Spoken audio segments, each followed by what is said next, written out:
কিন্তু এখন তারা তাদের নিজেদের অধিকারের আন্দোলনে নামবে। কোনো ধরনের সমাজ সেবার এমন কোনো কর্মী নাই, একজন কর্মী বুকে হাত দিয়ে বলতে পারবে না যে আমরা রিক্সা চালকদের জন্য একটা কথা বলছি। 10 লাখেরও বেশি রোহিঙ্গা আছে, কিন্তু এই রোহিঙ্গাদেরকে জামাই আদর করে খাওয়ানো হচ্ছে। আর আমার দেখবেন 60-70 বছর বয়স্ক রিক্সা চালক, এদের গাড়ে 2 জন উঠতে 20 টাকা দিতেও তাদের কষ্ট হচ্ছে। এখন আন্দোলন দেখতে দেখতে এই রিক্সা চালকেরা অতিষ্ঠ এবং ক্লান্ত হয়ে যাচ্ছে, কিন্তু এখন তারা তাদের নিজেদের অধিকারের আন্দোলনে নামবে। ওই দিন কিন্তু দেখবেন বিভিন্ন ধরনের দল, বিভিন্ন লোকেরা বিভিন্ন ভাবে আমাদেরকে হায় প্রতিপন্ন করবে, বিভিন্ন ধরনের কথা বলবে। অবশ্যই আমি এই ধরনের কথা বলার জন্য সবার আগে আমার এই গুণ ঘুমের আওতায় আনতে হতে পারে। এই এখন যে ধরনের স্বাধীন হয়েছে দেখেন, এখন আর স্বাধীনটা আপনি কি ধরনের স্বাধীনতা হিসাবে মেনে নেবেন? এই যে 6 মাসের মতো স্বাধীন হলো, এই যে সংস্কারের কথা বলা হলো, আজকে এই যে জুলাইয়ের ঘোষণাপত্র দেওয়ার কথা হচ্ছে, এই ঘোষণাপত্রের মধ্যে কি আছে এগুলো কি রিক্সা চালকেরা জানে? আপনি বলেন তো, এগুলো রিক্সা চালকেরা জানে?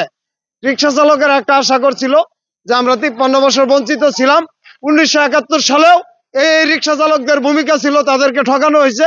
এবার 24-এ যেন নতুনরা, যারা উদীয়মান যুবকরা যখন এই দেশ স্বাধীন করছে, তাহলে রিক্সা চালকদের নিয়ে কথা বলবে।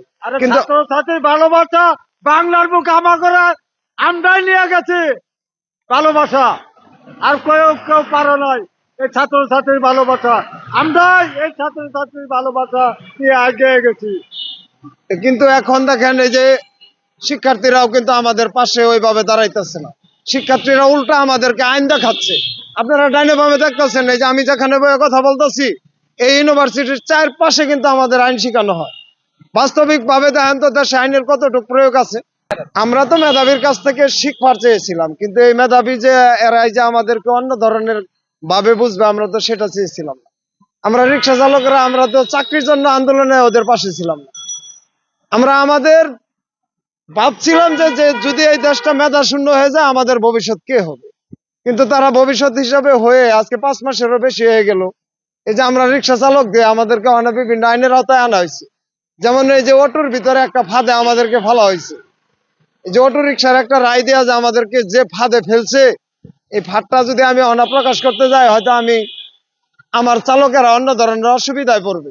কারণ আমাদের উপরে তো কোনো আইনি সহায়তা নাই, বা আমাদের উপরে কোনো রাজনৈতিক নেতা বলেন, কোনো ধরনের সমাজ সেবার এমন কোনো কর্মী নাই, একজন কর্মী বুকে হাত দিয়ে বলতে পারবে না যে আমরা রিক্সা চালকদের জন্য একটা কথা বলছি। রিক্সা চালকরা অবহেলিত, প্রাপ্তি বা বঞ্চিত, বা এদের কি, বা এরা কারা, এই সমস্ত ধরনের কোনো কথাই হচ্ছে না। 10 লাখেরও বেশি রোহিঙ্গা আছে, কিন্তু এই রোহিঙ্গাদেরকে জামাই আদর করে খাওয়ানো হচ্ছে। আর আমার দেখবেন 60-70 বছর বয়স্ক রিক্সা চালক, এদের গাড়ে 2 জন উঠতে 20 টাকা দিতেও তাদের কষ্ট হচ্ছে। আপনি এগুলো আমি বলতে যাব, এগুলো আপনাদের বলবো আর কত?